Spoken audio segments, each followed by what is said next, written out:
How you guys all doing? Welcome back to the GSMC Chip Shot Football Podcast, brought to you by the GSMC Sports Network. I'm your host, Manny Maradiegue, live today on June the 3rd, starting off a new month here on the show, and starting off with a big row of stories I have in front for you guys here today.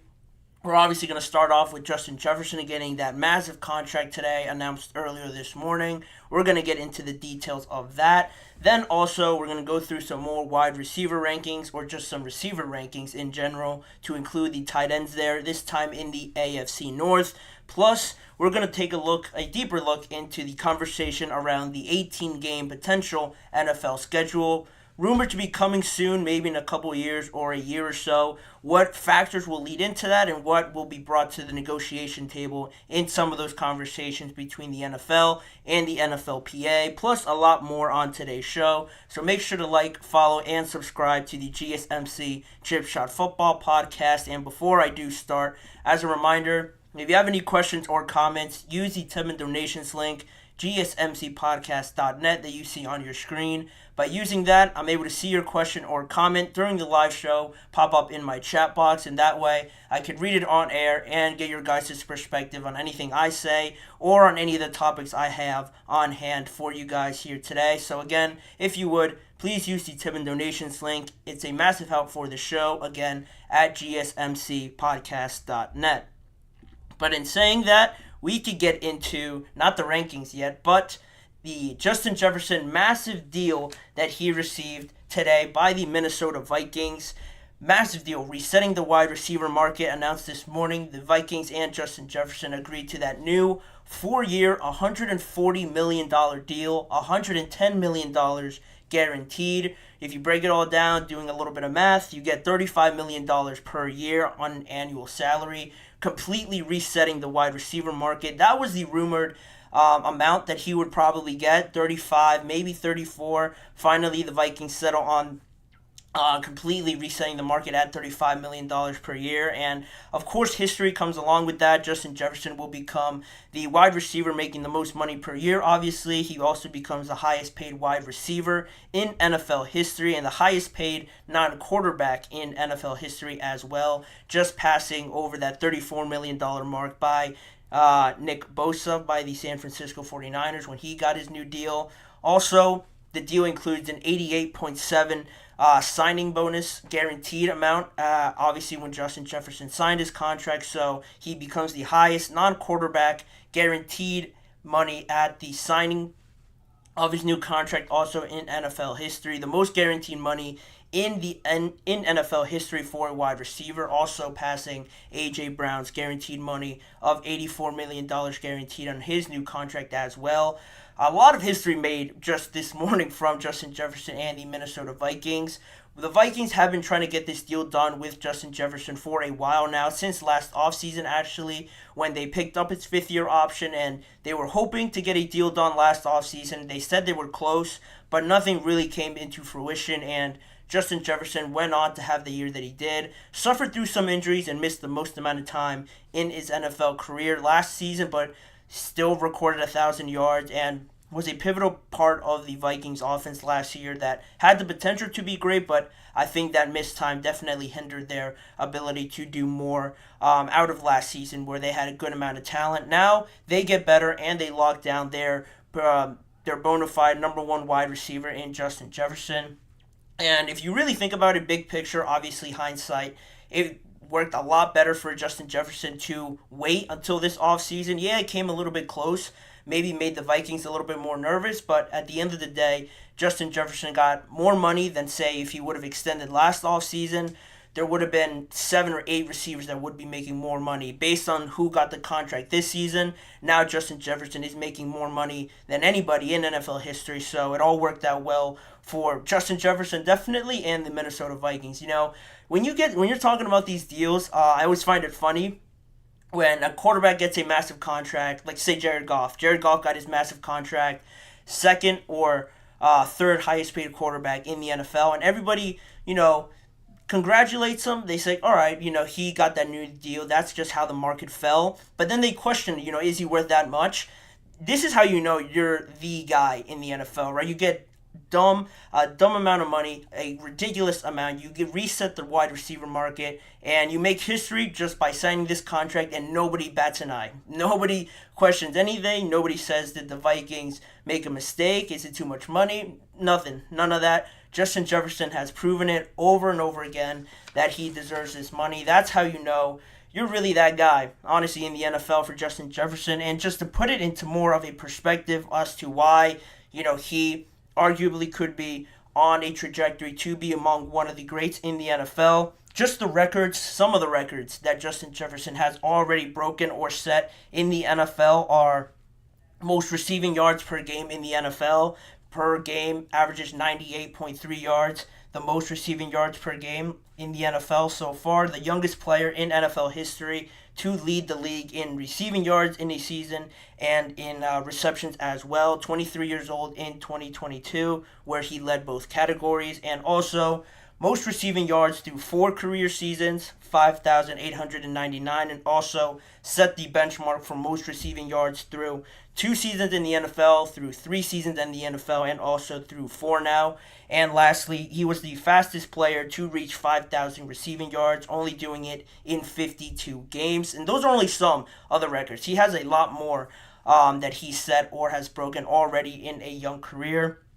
And also, I thought it was pretty funny that I saw some of these tweets where they sort of compared how much money Justin Jefferson is making compared to other landmarks around the NFL. Green Bay has 10 wide receivers on their roster currently, and combined, all 10 of them are making $12 million. Combined, all of them. Only $23 million less than what just one wide receiver in Justin Jefferson is making. Again, just to put it into perspective. And also, if you're looking at other markets in the NFL, the running back market tops off around $12 million per year, maximum average salary. Only about a third of the wide receivers, and about what Justin Jefferson is making, about 1/3 of his contract. So this is really groundbreaking stuff here for a receiver to be making this amount of money. And if you really think about it now, only $20 million, $15 million away from what quarterbacks are making, and they're seen as the premier, most pivotal position to play in the NFL. Wide receivers are just right there, along with edge rushers who probably make the most after that. So Justin Jefferson making history on his own. Now, what does this mean for other wide receivers? This is a massive thing for Justin Jefferson, but it also is groundbreaking for the rest of the NFL and the rest of the wide receivers that are trying to get paid as well. Mainly CeeDee Lamb, because he is the one that got drafted along with Justin Jefferson in that draft class. And I thought it was very interesting to see how they've compared over the 4 seasons that they've played in the NFL and how close they are to each other to sort of get an idea of what CeeDee Lamb could potentially be asking for now that Justin Jefferson got his new deal. Through 4 seasons, both of them have played 4 seasons. All pros, Justin Jefferson has made 3. CeeDee Lamb has made 2. Pro Bowls, Justin Jefferson has made 3, and so has CeeDee Lamb, both of them on 3. Receiving yards, or actually receptions in the NFL through 4 seasons, Justin Jefferson has 392, and CeeDee Lamb has 395. So CeeDee Lamb edges him just barely in that category. Then you look at yards, and Justin Jefferson, a lot of yards, nearly 5,900 yards at 5,899 through 4 years. And now CeeDee Lamb, very close, or somewhat close, just over 5,000 yards there for CeeDee Lamb. And then in touchdowns, CeeDee Lamb actually edges Justin Jefferson in that category. 35 touchdowns in 4 years for CeeDee Lamb, and 31 on the side of Justin Jefferson. So very similar numbers in that aspect. So one would think, if Justin Jefferson is getting $35 million per year, shouldn't CeeDee Lamb be getting that amount of money as well, just based on what he has done in his career? Very similar to Justin Jefferson. So why would he make $29 million if he's put up the same amount of numbers that Justin Jefferson has also done? That's an interesting question, and that's also probably the biggest remaining question of this offseason, I would probably argue, because CeeDee Lamb is set to play 2024 on the 5th-year option that Dallas picked up last offseason and has not been present throughout the offseason just yet, and he is trying to get a deal worked out with everything going on right now. Recent reports have come out that The negotiations are now starting to speed up between CeeDee Lamb and the Dallas Cowboys after Justin Jefferson has set this landmark. Does it get done? And now the question of, is this the end maybe for CeeDee Lamb in Dallas? Is this too expensive now for CeeDee Lamb maybe to get a contract similar to Justin Jefferson to stay on the Cowboys? And if that is too expensive, who in the NFL could afford that if CeeDee Lamb was to move on after this year? They still have to pay Dak. Who becomes a priority there now? Maybe CeeDee Lamb becomes too expensive, out of the range of the Dallas Cowboys because they're already in some salary cap trouble. So can they even afford CeeDee Lamb now, especially if Dak Prescott is willing to take less money than the $50 million that is rumored at 31 years old? Maybe that is a possibility for Dak. You never know. And also, Micah Parsons isn't too far down the line. All those are factors in this equation for CeeDee Lamb. And also, not just the Cowboys and CeeDee Lamb, but this is also awful news for the San Francisco 49ers and the Cincinnati Bengals because of those pending contracts of Brandon Ayuk and Jamar Chase and also T. Higgins. The Bengals can't have the highest paid wide receiver or one of the highest paid wide receivers and also the highest paid quarterback and another receiver making about $29-30 million per year. That's not going to happen. Very unlikely. So probably the odd man out will be T. Higgins. And even how the Bengals structure Jamar Chase's contract will be interesting to see. If they have a traditional guaranteed system in his contract, similar to Joe Burrow, they're not really used to doing something like that. That would be out of character for the Bengals, but it isn't out of the realm of possibility when you're dealing with one of the young, up-and-coming, great wide receivers in the NFL in Jamar Chase. So now do the Bengals finally budge and maybe look for a trade partner for T. Higgins now that this new high in the wide receiver market is reached? That is also another possibility. And also Brandon Ayuk. I can't see him asking for less than the $28 million per year that Jalen Waddle got. And now, instead of having that range of $28 million to $32 million set by A.J. Brown, you waited a little bit too long. This has been going on all off season. You wait a little bit too long, and now that $28 to $32 million range is extended to $7 million now instead of that $4 million window that you had. Again, does he become too expensive? And now the 49ers decide to move him on because of the circumstances they face now. A lot more questions after this Justin Jefferson deal, but not too many for Justin Jefferson and the Vikings. They've crossed off probably everything that they had on their to-do list this offseason. Take away the risk of losing Justin Jefferson because he was supposed to play this year, also on his fifth-year option. That is all crossed off. He's locked in for another 4 to 5 years. They have a new quarterback coming in, so their offense is young, exciting. It's all set up for them in the near future to exceed now with nothing looming over their heads. They have an impressive defense, and the Vikings are a sneaky team this year. Don't sleep on the Minnesota Vikings. I'm liking them in that division. Very exciting NFC North. Now becomes even more exciting because you know Justin Jefferson will be there for the foreseeable future. But that'll do it for this topic. Congratulations again to Justin Jefferson. Well deserved. No one has any doubts about that. But we will move on with the rest of the show. And we're going to talk about, up next after the break, some more receiving group rankings, this time in the AFC North. Where do the Steelers, Bengals, Browns, and Ravens all fall in my rankings this week? You're not going to want to miss it, so stick around. We'll be right back after this. I feel like I'm losing my mind. Is everybody in the world blind? Please, Lord, give me a sign, a sign. I feel like I'm losing my mind. Is everybody in the world blind? Please, Lord, give me a sign, a sign. I wanna be the greatest. Everybody on the fake shit. I look around and feel like everybody is the fakest. I make this every day and I'm impatient. Hoping one day I blow up from the basement. Statement, the top is so vacant. I don't hear shit that I think is amazing. Waiting for my day when I'm playing. Sold out shows for 1,000 faces. Hey, give me that crown. Get in my way and to be put down. It ain't your place, all this my town. If I want that shit, then I'll get it right now. I'm losing it, the noose it fits. I'm losing shit, a stupid myth. You choose to live or choose to dip. You choose to fight or lose your grip and lose a gift. Oh. I feel like I'm losing my mind. Is everybody in the world blind? Please, Lord, give me a sign, a sign.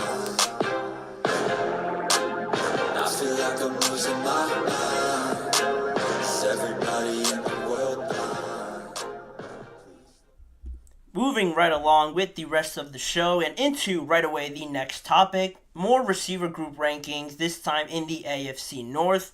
Very similar pattern and just structure of all these teams, except a couple of them and how I rank these receiver group rankings. Very similar how they're made up, what their strategy is. So without further ado, I will get into the first team, the fourth team ranked in my power rankings for the receiver groups. I have, unfortunately, the Pittsburgh Steelers. It has been great from this group, really, in recent seasons.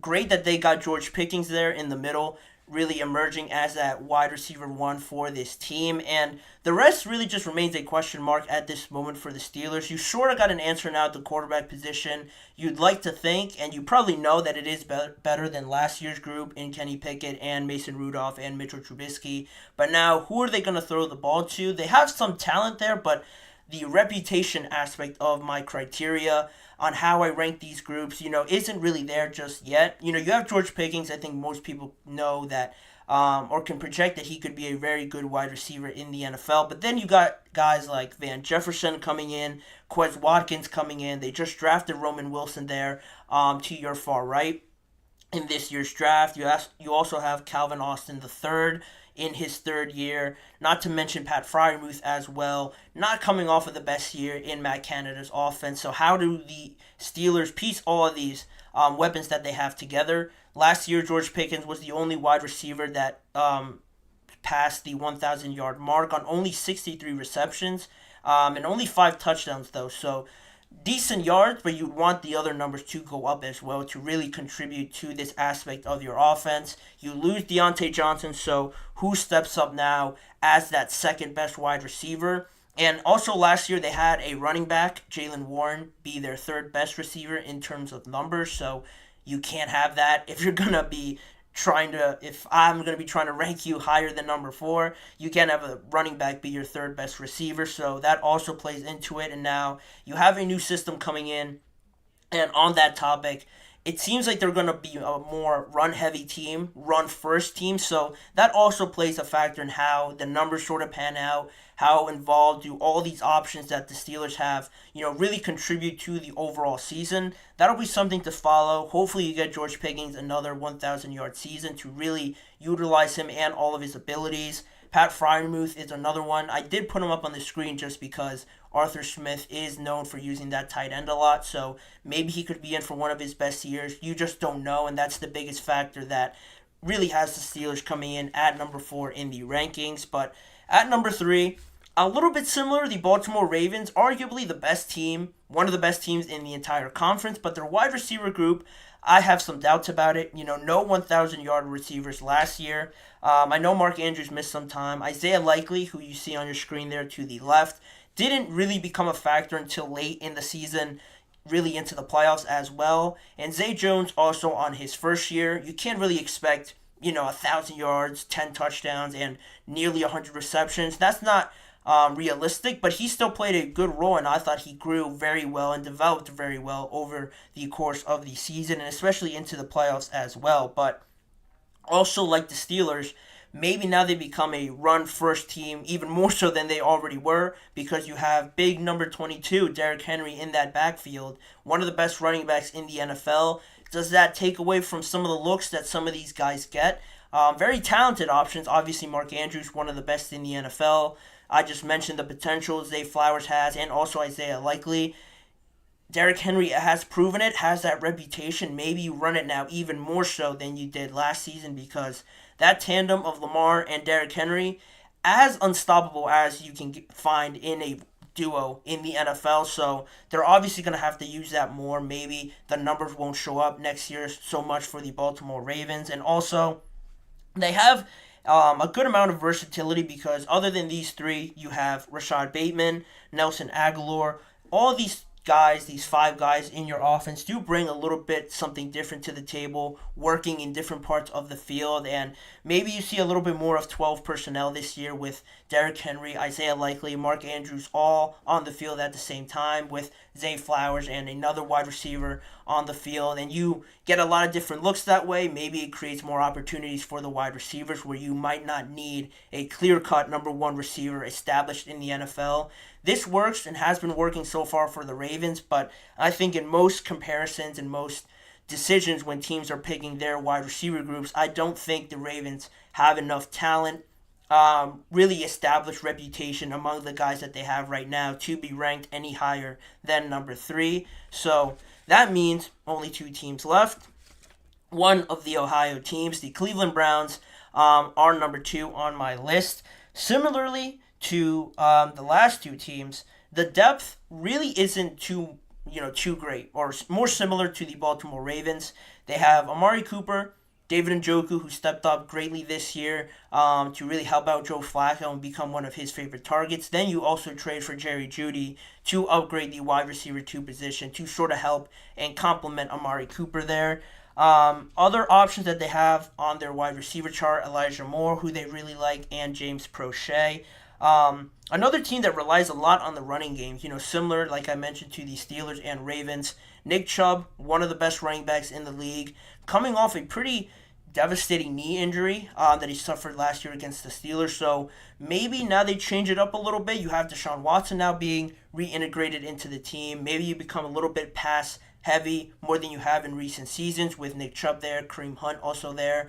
You don't want to overdo Nick Chubb again, maybe to get him hurt too much or for that fear of getting him hurt. So you have the options to do it. Maybe they decide to throw more this season. Amari Cooper, the only 1,000-yard receiver for them last year. Jerry Jeudy, I think the trial's still out on Jeudy. He was a first-round receiver, came in with a lot of hype, but just really didn't pan out in Denver. There was a lot of off-the-field stuff that happened with him. Didn't perform too great on the field as well. And also the Denver Broncos weren't the sanest, weren't the most prosperous of situations for any wide receiver or anybody on that team. So now he gets a new beginning. Has a good opportunity now to really emerge as a very good number 2 because he is still very young. I don't think that talent just disappears or just goes away once he was in the NFL. I think it's still there to be tapped into, so hopefully for the Browns, he taps into that this year. And then David Njoku, one of the best seasons of his career last year, really emerging into a good young tight end, but I need to see more out of him. Can he build on that? And also, similar to Jerry Jeudy, I need to see it consistently over a couple of years. But number 2 on this list, they have the talent to do so, and maybe the most potential out of the last 2 teams to get it done with the amount of talent that they have. So at number 1, obviously the last Ohio and team in this division, the Cincinnati Bengals. 2 number 1 wide receivers just edges them out, I think, in these power rankings, for me at least.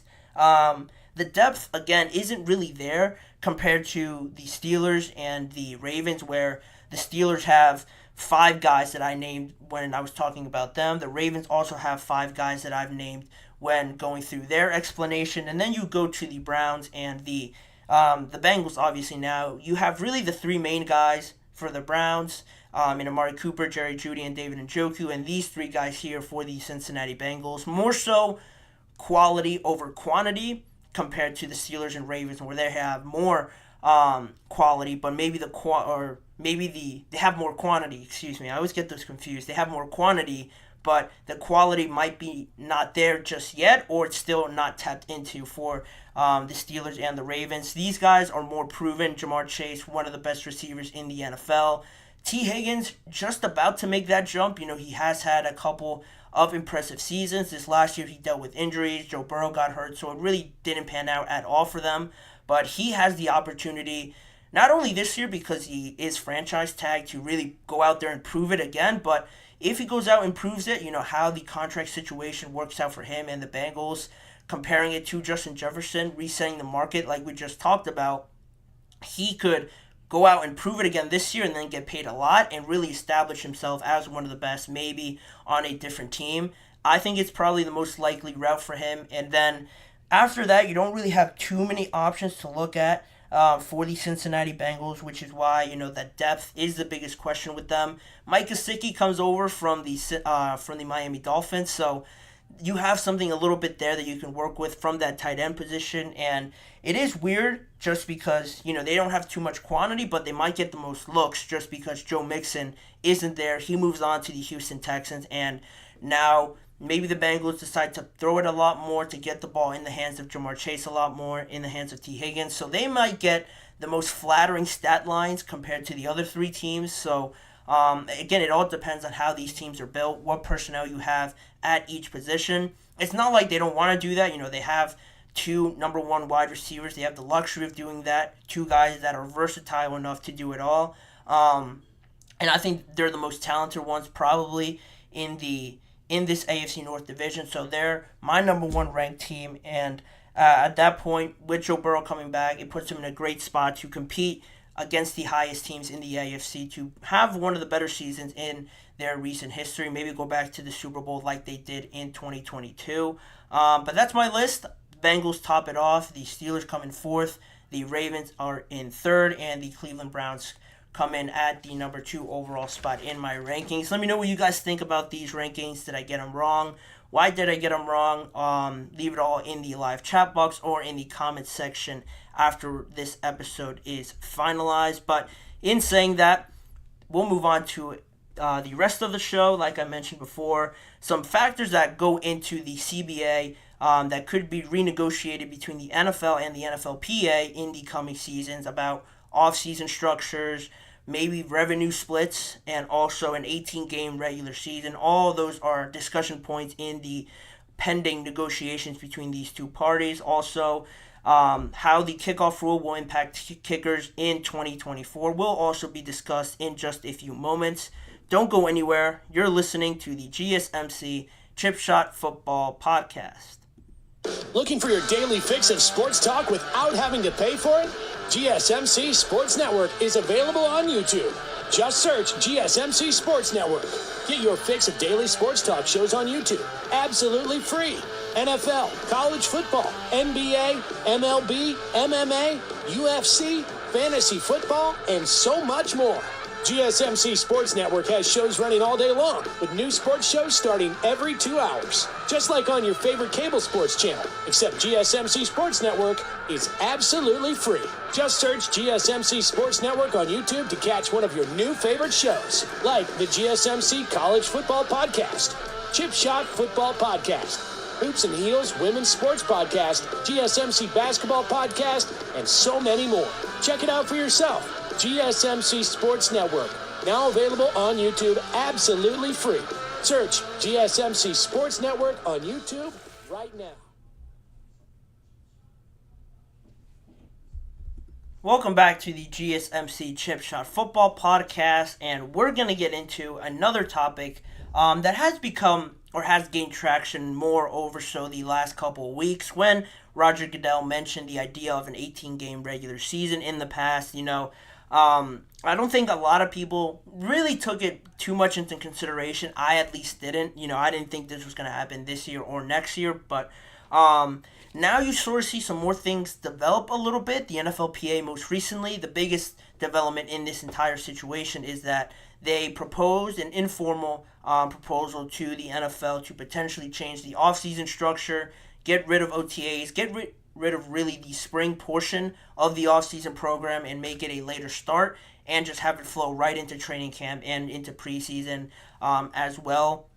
That's really the gist of the proposal from the NFLPA, and how that has to do anything with an 18-game regular season. Well, if you think about it, a change to the offseason, making it start a little bit later, you have more rest, and that's probably the best parlay that you can have into more games, or adding on another game if you give the players more rest in any offseason change that you want to make. And for that to happen, you need a realignment of the current CBA. And if you're going to do that about the offseason structure and that proposal from the NFLPA, you might as well talk about an 18-game regular season at this realignment negotiation that could be happening maybe in the near future, sooner rather than later than a lot of people think. It makes no sense to talk about the offseason structure changes and then realign the CBA and then realign it again afterwards to try and incorporate an 18-game regular season. They might as well all do it all together right then and there, but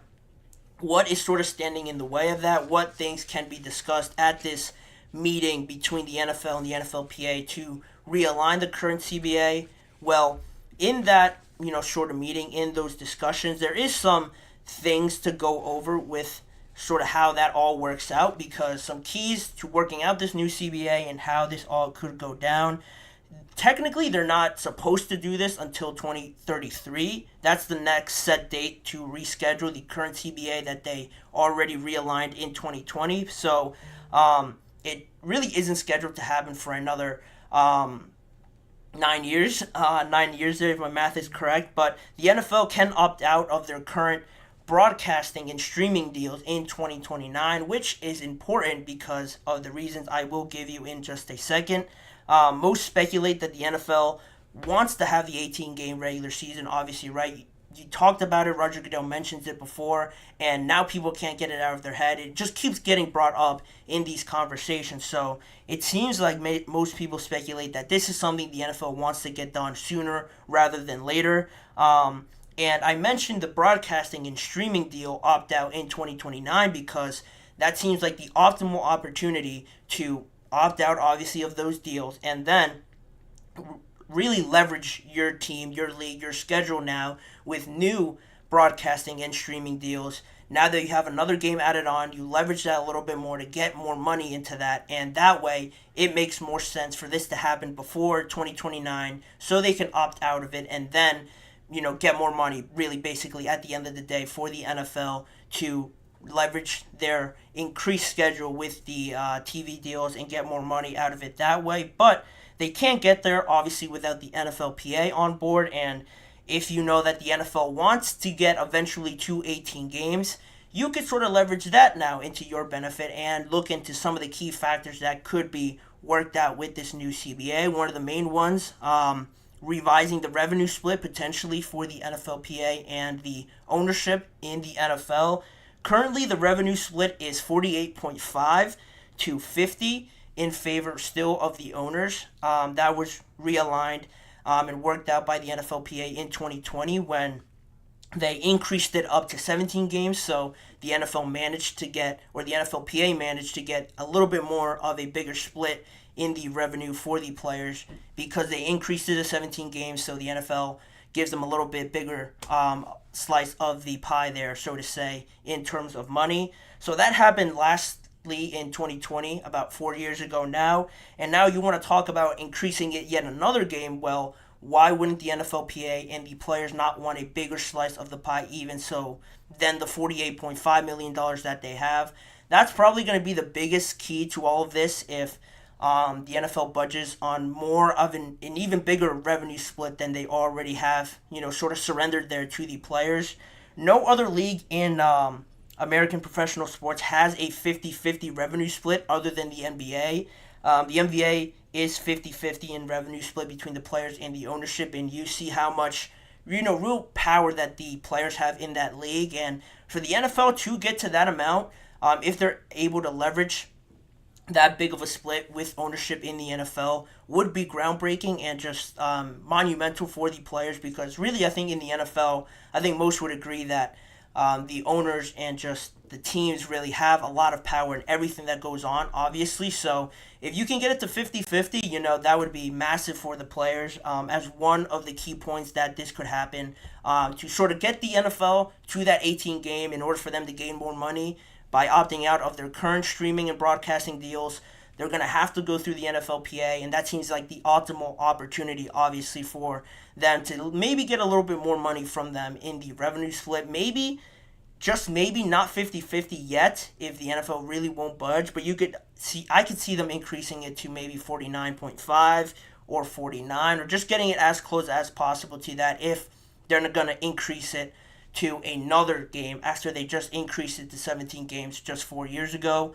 But with that might not be enough for everybody in the NFL, mostly the players, because when you have a higher revenue split, that really only impacts the players that make a lot of money, and that's really a small portion of the NFL if you really think about it, who really are the elite of the elite, making some elite money in the NFL. It's not by any means the majority that this will really affect if they were to get more of a revenue split. So what else can you sort of offer up to the players? Well, now that's where the offseason structure changes come, and that's where you offer up that extra time off in the offseason where you're not starting back up in late March, early April with voluntary workouts, phase 1 workouts where it's just strength and conditioning.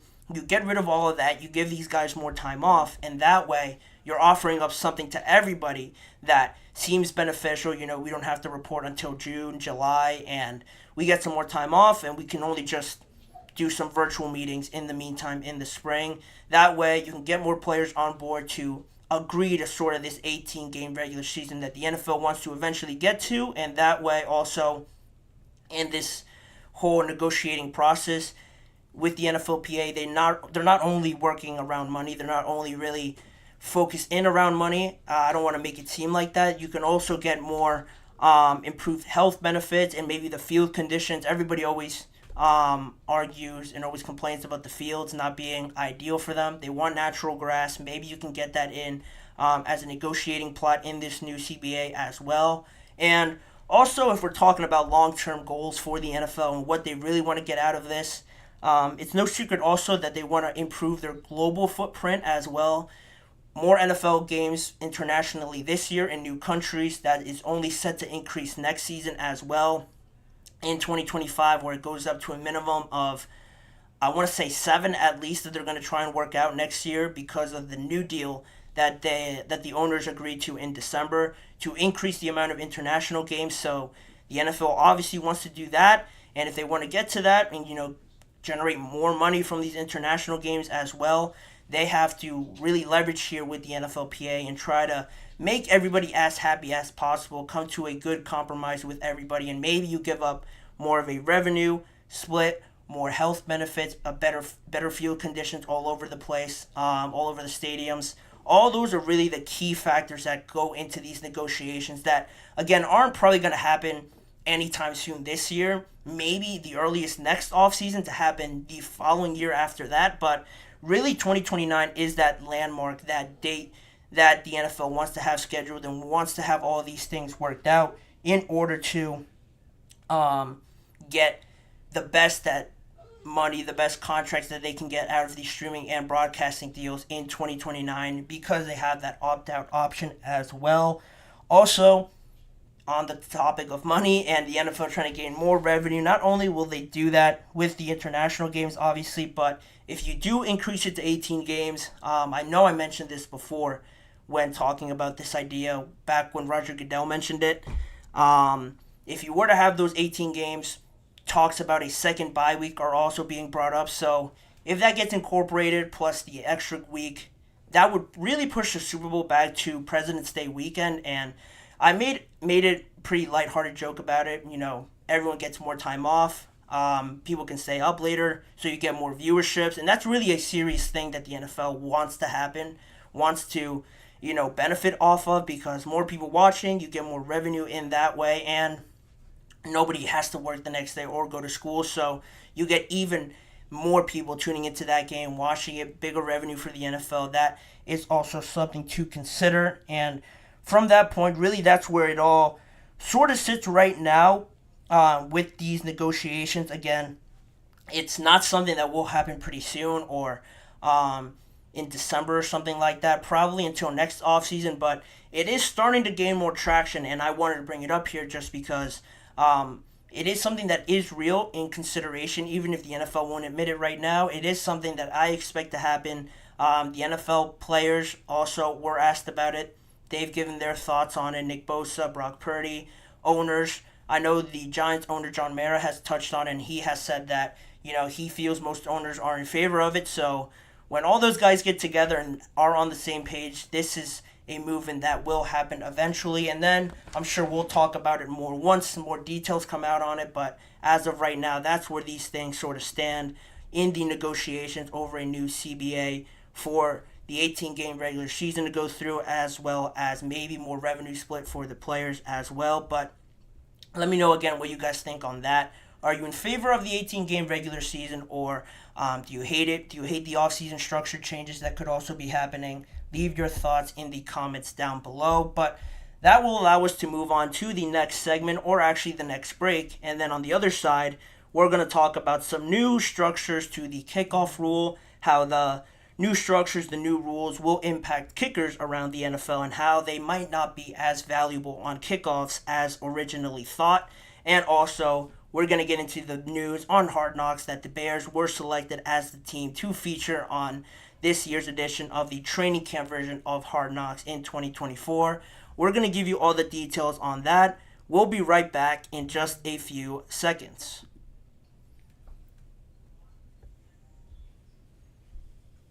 For the best and latest podcasts available anywhere, go to the podcast app on your cell phone and type in GSMC to access free content-rich podcasts on health and wellness, book reviews, sports, entertainment, relationships, social media, movies, technology, finance, and even weird news. Subscribe and download the GSMC Podcast Network's family of shows, available everywhere podcasts are found.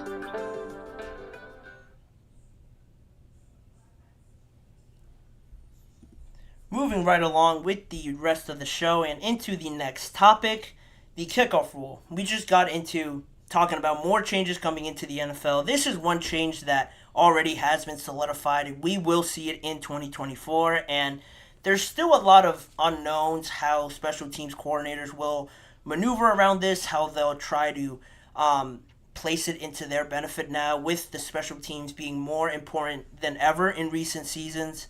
How does this affect everybody on the special teams team? Well, other than the cover guys, the returners, and really the main point of emphasis on this entire topic, the kickers are really ones that could be affected greatly in how teams, distribute them on kickoffs, especially with this new format being implemented by the NFL. The NFL obviously wants more returns, so they've based this new kickoff format on the current one that the XFL uses. A lot has been taken from the XFL, UFL, and this is another example of that.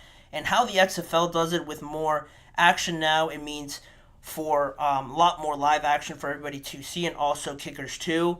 When you're talking about the new kickoff format, nobody can really move until I want to say the ball is kicked by the kicker and received by the opposing team. That's when everybody can move, and obviously by that being the case, it makes it more likely that the kickers will get involved more in these plays because there will be more set blocks. We're obviously going to see more returns and more action out of that. So the kickers will be in the line of fire, so to say, more often than not. And how does that affect everybody else on special teams? Coaches, do you want your kicker out there trying to make a tackle, a last-ditch tackle when the returner has gone past everybody?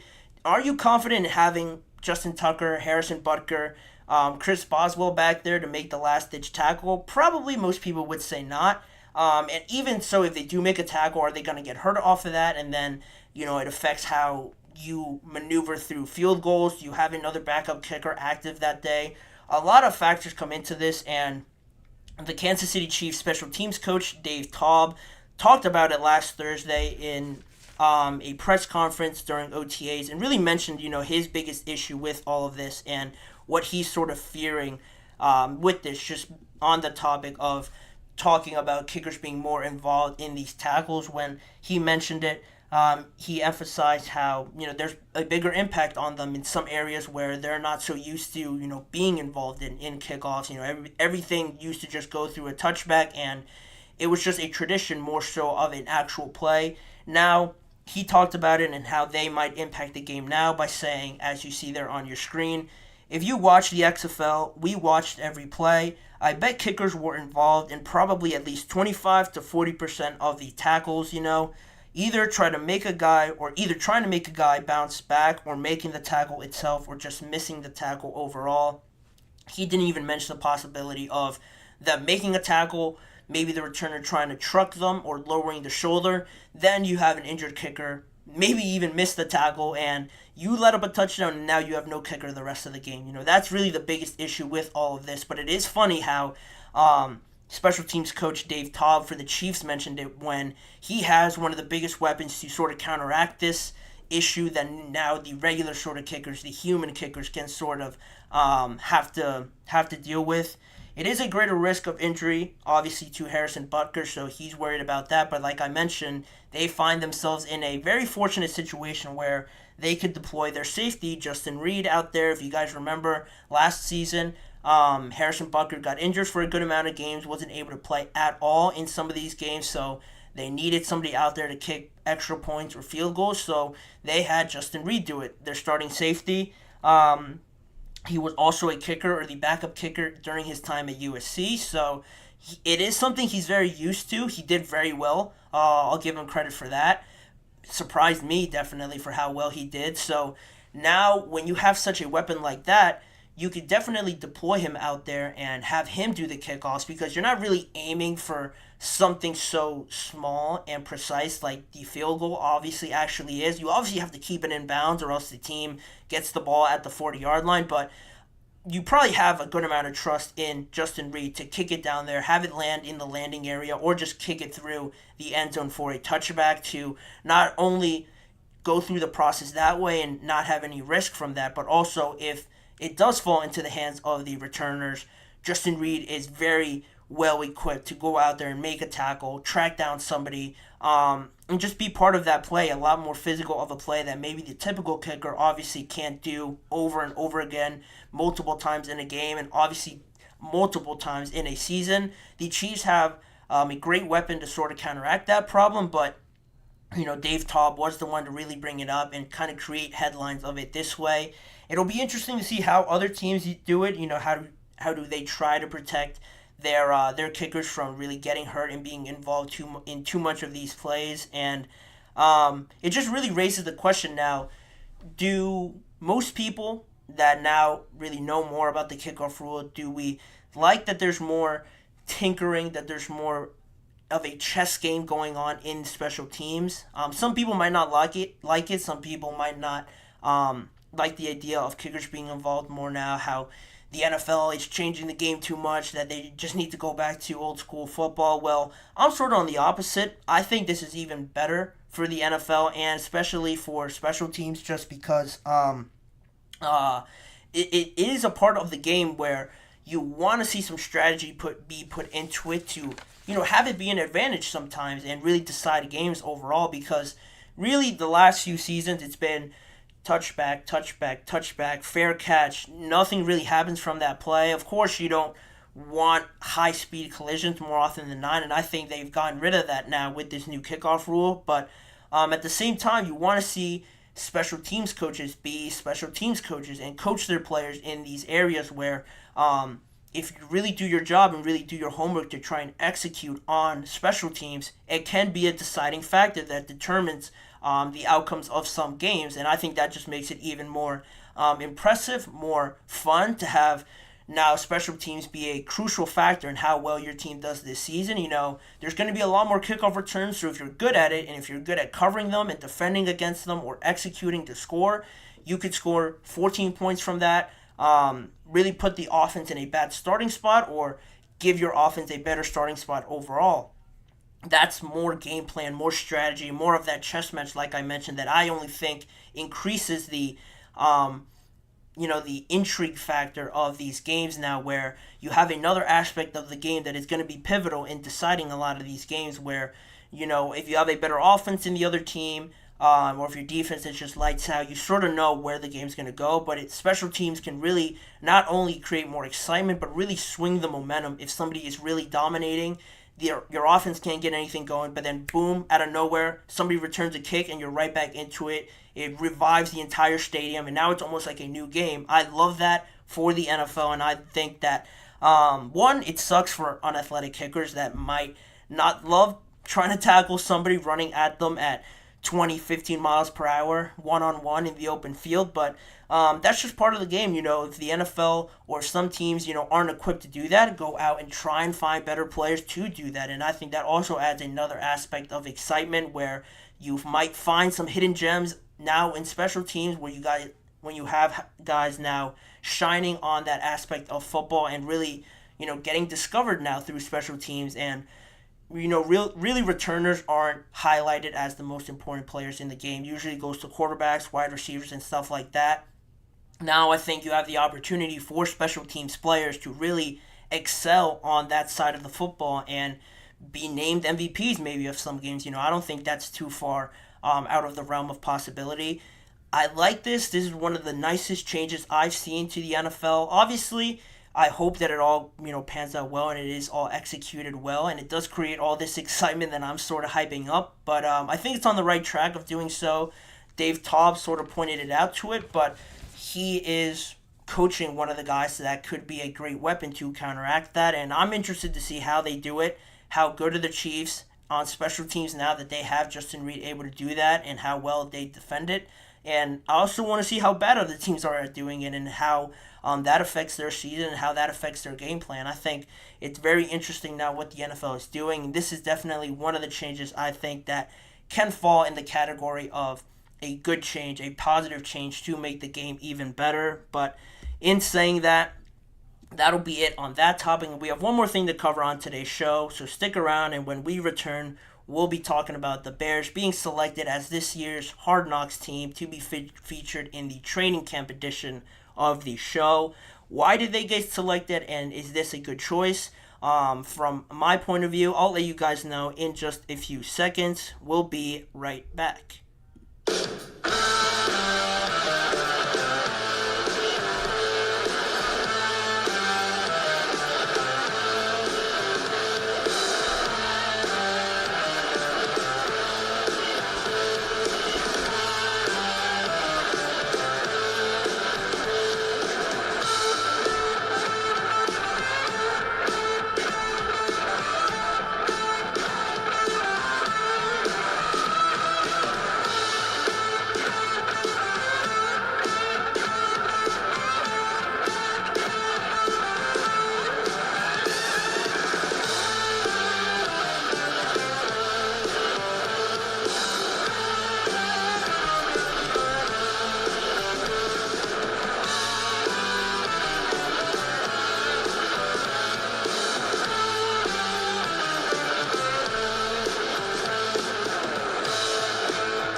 Welcome back to the GSMC Chip Shot Football Podcast, and thank you for joining me for the last segment of the show where we're just going to go over Hard Knocks, who got selected. Obviously, as you see, the Chicago Bears were the team handpicked by the NFL to feature on this rendition of Hard Knocks, the training camp edition of the program.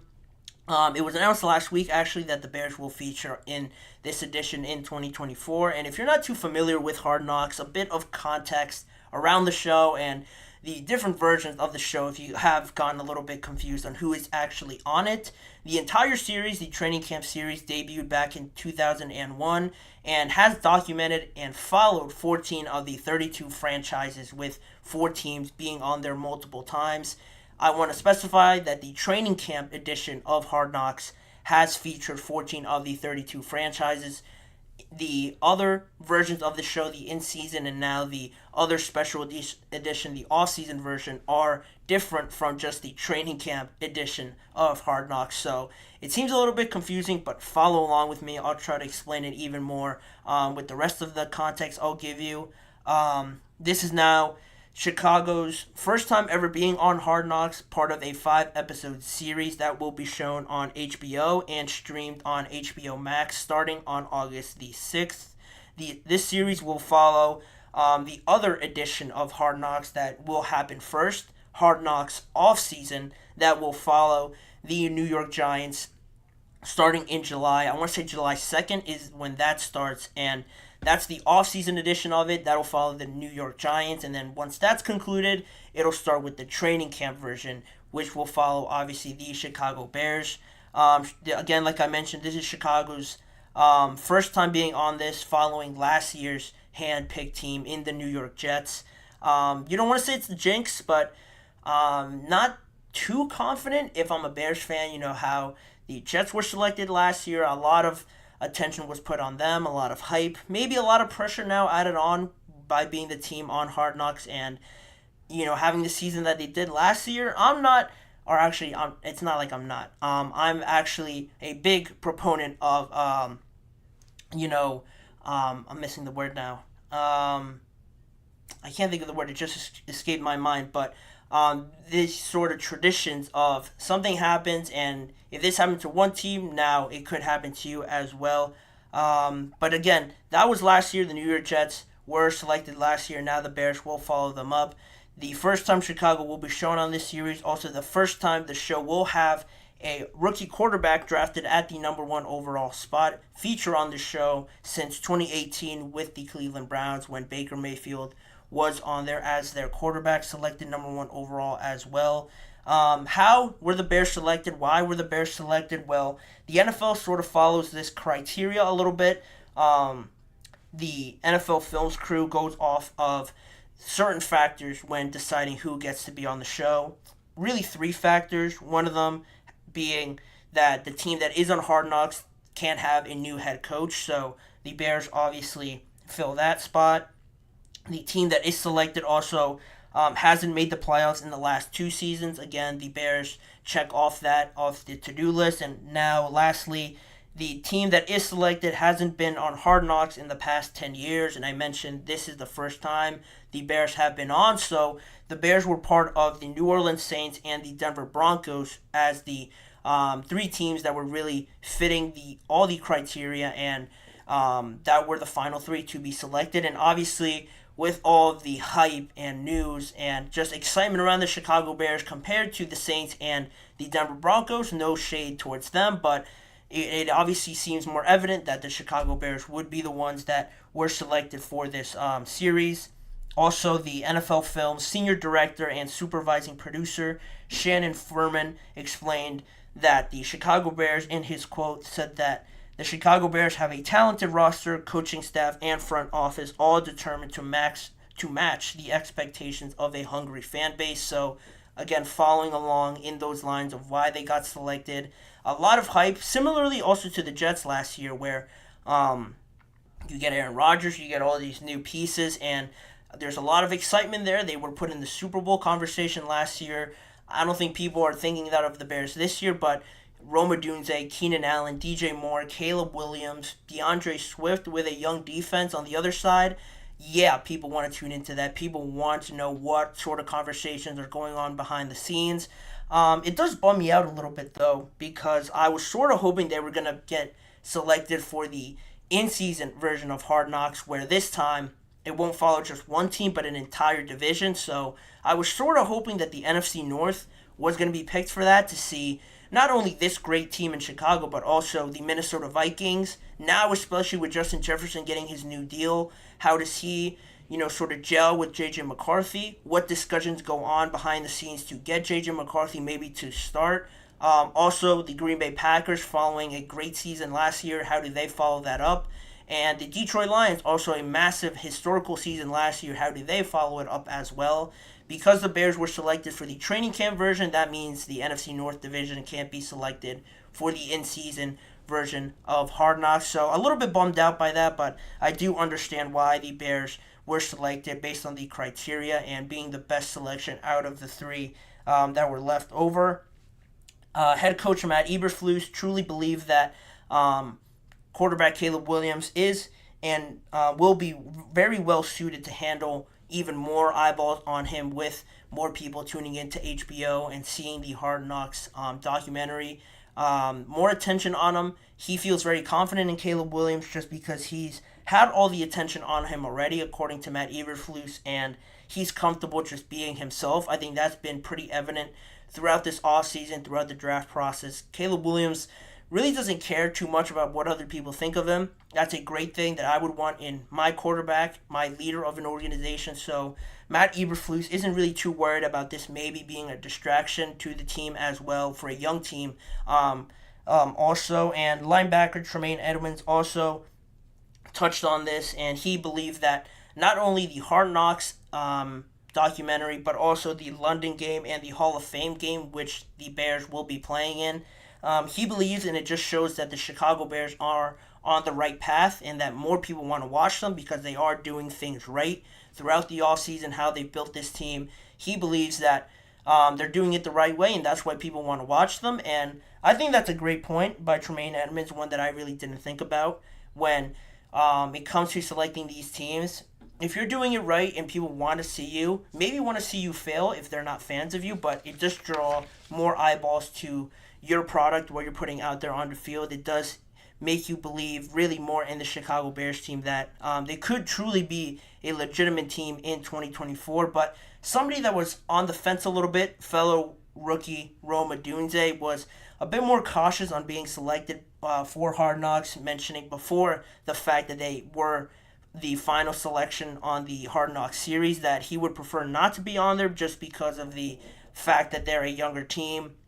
But he won't be too bothered when they were selected, obviously. But he was a little bit more cautious and not too excited about it, like head coach Matt Eberflus was, or linebacker Tremaine Edmonds. But is it going to be a distraction? That remains the biggest question. Is this just too much on the plate for a quarterback that's trying to figure himself out as a person, but also on the field? All the pressure that Chicago now has on them, they finally have a quarterback, somebody that can take them to the promised land, get this young, exciting team over the hump finally. After decades of not having a legit franchise quarterback, Caleb Williams is the guy. He is the hand-picked guy now that will fulfill the prophecy to take the Chicago Bears to the promised land.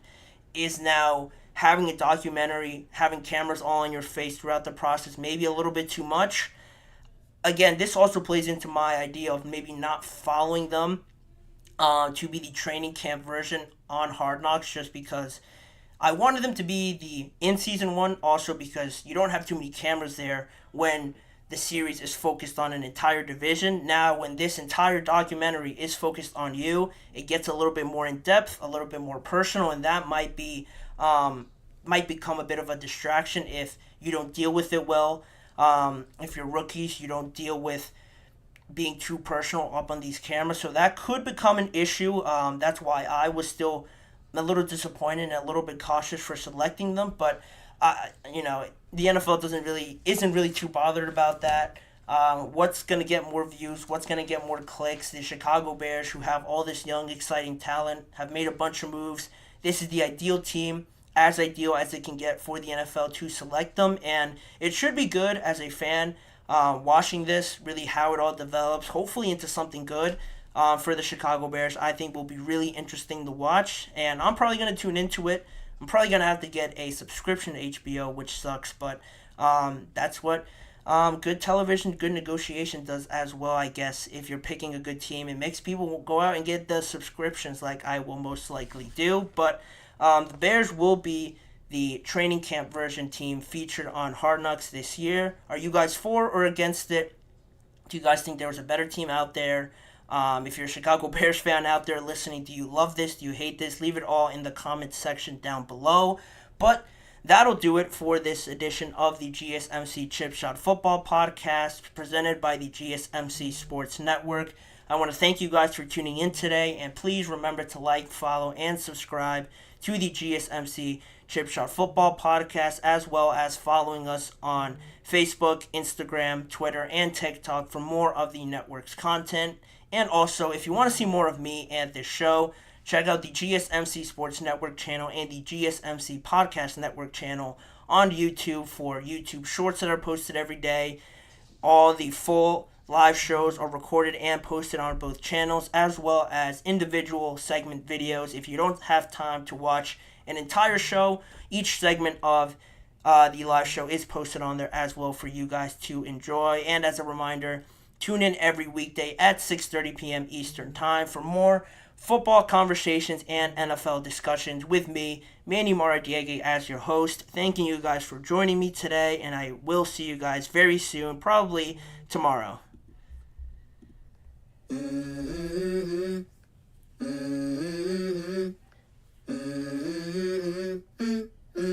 Let's go. I wake up to a little bit of drool on my pillow, feel like it's gonna be a bad day. Yeah, I'm tired of shit, and the coffee ain't hit yet, damn.